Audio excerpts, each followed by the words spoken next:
Ok, donc je crois qu'au niveau cadrage, on a un gros souci.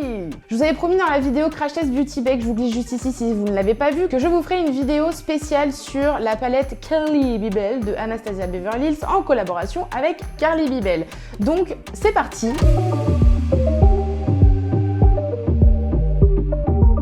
Je sais que la palette est sortie il y a un petit peu plus d'un an, mais je n'ai pas forcément les moyens de m'offrir toutes les palettes qui sortent tout le temps. Un an plus tard, me voici avec cette petite pépite dans les mains, dont je suis très ravie, qui a des coloris juste sublimes. Je vous l'avais également expliqué, les Anastasia Beverly Hills sont littéralement mes palettes favorites. Voilà. Je ne les ai pas toutes, parce que toutes ne m'intéressent pas forcément au niveau des coloris, mais j'en ai quelques-unes que j'utilise le plus souvent pour faire mes looks de tous les jours, mais aussi pour faire certains looks, notamment celui que je vous ai fait pour la Saint-Valentin, que je vous glisse également juste ici si vous ne l'avez pas vu.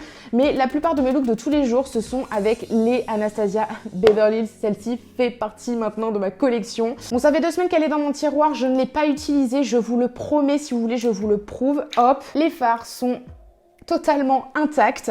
J'ai qu'une hâte, c'est de l'essayer vraiment parce que les coloris sont juste incroyables. Je sais qu'il y a toute une polémique sur les Anastasia Beverly Hills.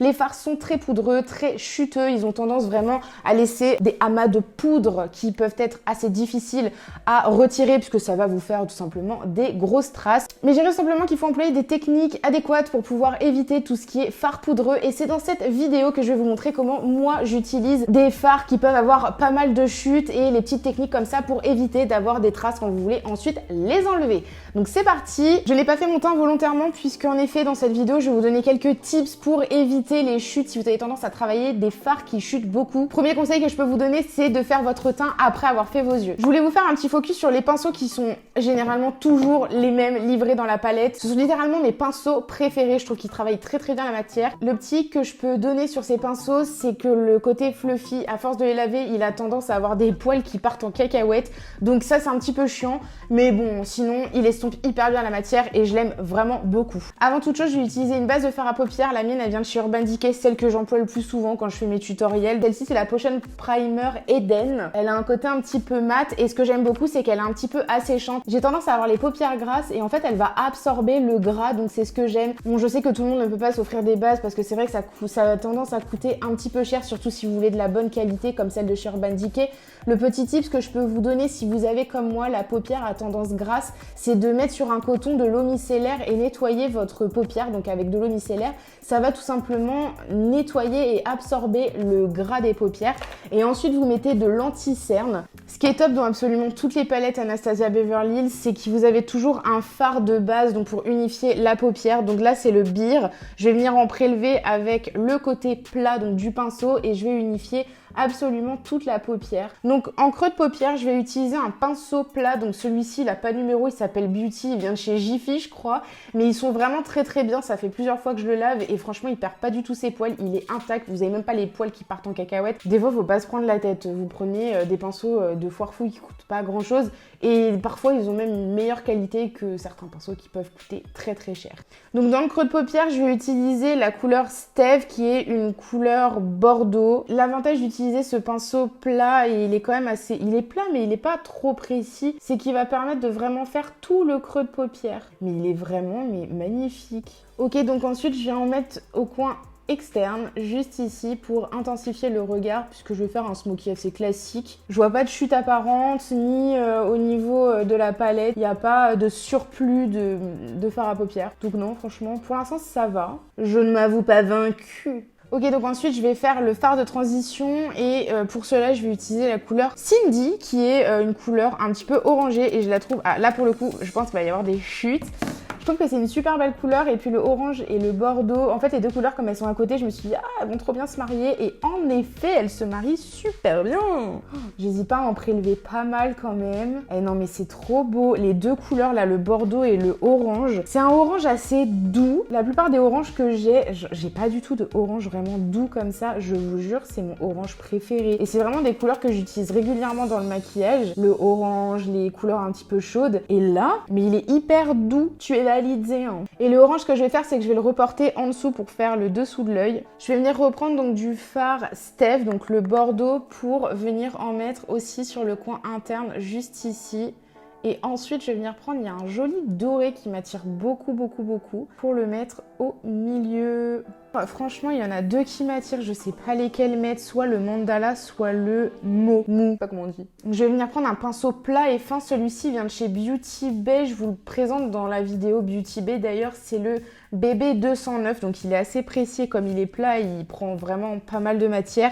Donc je vais prendre le mot. Et je vais venir en mettre uniquement aux extrémités ici. Je vais venir faire une sorte de dégradé. Il se prélève pas bien. Il marque pas trop au pinceau. Je vais essayer avec le doigt. Ouais, c'est beaucoup mieux. C'est beaucoup mieux de ouf. Il est ouf. Je vais bien remonter parce que j'ai tendance à avoir la paupière tombante. Ouais, là on le voit pas trop. Franchement, jusqu'à présent, j'ai que quelques paillettes qui ont chuté. Bon, ça reste un maquillage assez classique que je vous fais. Mais bon, j'estime que quand je crash test quelque chose, j'ai envie de faire un maquillage que je pourrais réaliser donc tous les jours. Ce que j'aime beaucoup faire en ce moment, c'est de reporter en fait la couleur irisée que j'ai tendance à mettre au centre de la muqueuse, la reporter ici en fait, que ça fasse une sorte de trait comme ça et je trouve ça trop joli. Donc c'est ce que je vais faire, je vais venir reprendre donc du mot. Ça descend trop. Oh Dieu! Mais c'est pas grave, comme j'ai pas fait mon teint, je vais pouvoir nettoyer avec l'anti-cerne. Ah là là, c'est trop moche. Mais il marque pas en fait, il marque avec les doigts, donc j'ai pas trop le choix. C'est super moche pour l'instant, je vous l'accorde, mais de toute façon, tant qu'il n'y a pas de mascara ou de faux cils et que le teint n'est pas fait, vous pouvez être sûr que votre fard à paupières est dégueulasse. Deuxième astuce quand vous travaillez des fards qui ont tendance à faire des chutes, c'est de prendre un pinceau propre. Donc celui-ci, c'est un pinceau spécial fond de teint duo fibre qui va être très light. N'utilisez pas un pinceau compact ou un kabuki, etc. puisque justement ça va étaler la matière. Alors que celui-ci, le fait qu'il ait les poils assez espacés, justement, ça va les retirer. Je vous ai déjà expliqué comment fonctionnaient les pinceaux à fond de teint ou même les pinceaux en règle générale. Plus les poils vont être compacts, plus ça va prélever de matière. Moins les poils sont compacts, donc fluffy et très espacés, moins ça va prélever de matière. Ça paraît logique de prendre du coup un pinceau qui va avoir des poils assez espacés pour virer la matière. Bien évidemment, ça n'enlèvera pas toutes les chutes, mais ça enlèvera au moins celles qui n'ont pas eu le temps de s'agripper à votre visage. Et bien sûr, soyez délicats parce que si vous faites comme ça, vous allez les étaler plus qu'autre chose. Donc maintenant, on va passer au teint et c'est là qu'il y aura donc le troisième tips qui va arriver puisque je vous ai dit de faire votre teint après, mais je vais vous montrer comment le faire pour vraiment enlever toutes ces chutes. Je vais commencer à mettre mes bases, celles que j'utilise le plus souvent et que je vous parle dans à peu près toutes mes vidéos en ce moment parce que je les trouve vraiment incroyables. Donc c'est premièrement une base matifiante de chez Makeup Revolution que je vais mettre uniquement sur mes joues et mon front. Et ensuite, je vais utiliser donc la pore blur qui est spéciale pour les pores et qui est assez épaisse pour combler les pores de mon nez et de mon menton.